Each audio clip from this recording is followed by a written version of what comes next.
तो हेलो, एक बार फिर स्वागत है आपका यूनिक एस एकेडमी बाई गुलफाम अली राजी में। तो अशोक के बहुत सारे टाइटल मिलते हैं। अशोक के, सम्राट अशोक के बहुत सारे टाइटल मिलते हैं। चंद्रगुप्त मौर्य में सम्राट अशोक सभी जानते हो आप।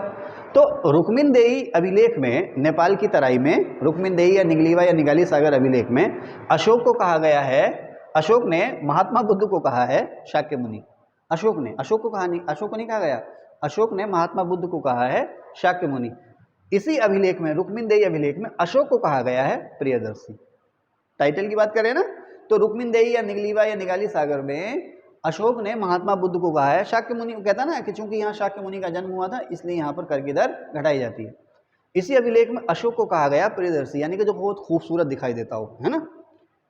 सैंडोकोट्स, अच्छा, चंद्रगुप्त मौर्य का एक टाइटल है सैंडोकोट्स। इसका रुक्मिनदेही अभिलेख से कोई लेना देना नहीं है ना, साथ ही लिख रखा है मैंने।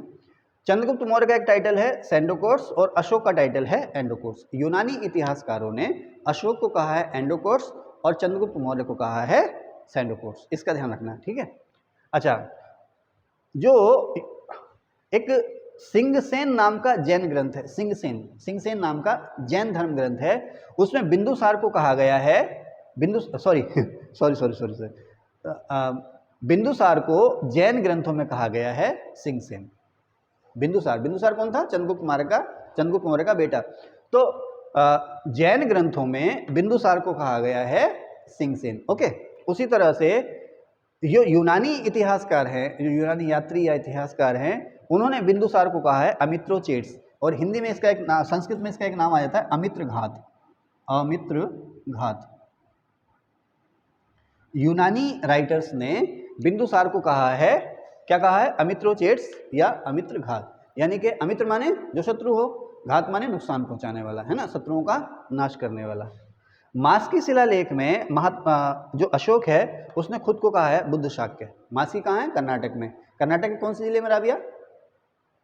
मास्की शिलालेख कर्नाटक कौन से जिले में है? तवसुम, रायचूर में, ठीक है ना। हाँ, ध्यान रखना, रायचूर में, ठीक है ना। ओके, तो कर्नाटक में रायचूर जिले से अशोक का एक शिलालेख मिला है मास्की से। इसमें अशोक ने खुद को कहा है बुद्ध शाक्य। ध्यान रखना, निगलीवा में महात्मा बुद्ध को क्या कहा है? शाक्य मुनि। और यहाँ पर खुद को क्या कहा है? बुद्ध शाक्य।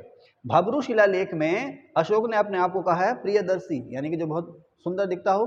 देवनाम प्रिय, यानी कि जो देवताओं का प्रिय हो।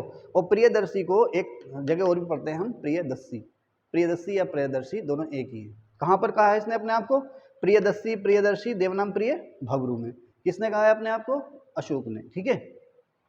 पुराणों में अशोक को कहा गया है अशोक वर्धन, ठीक है। Thank you.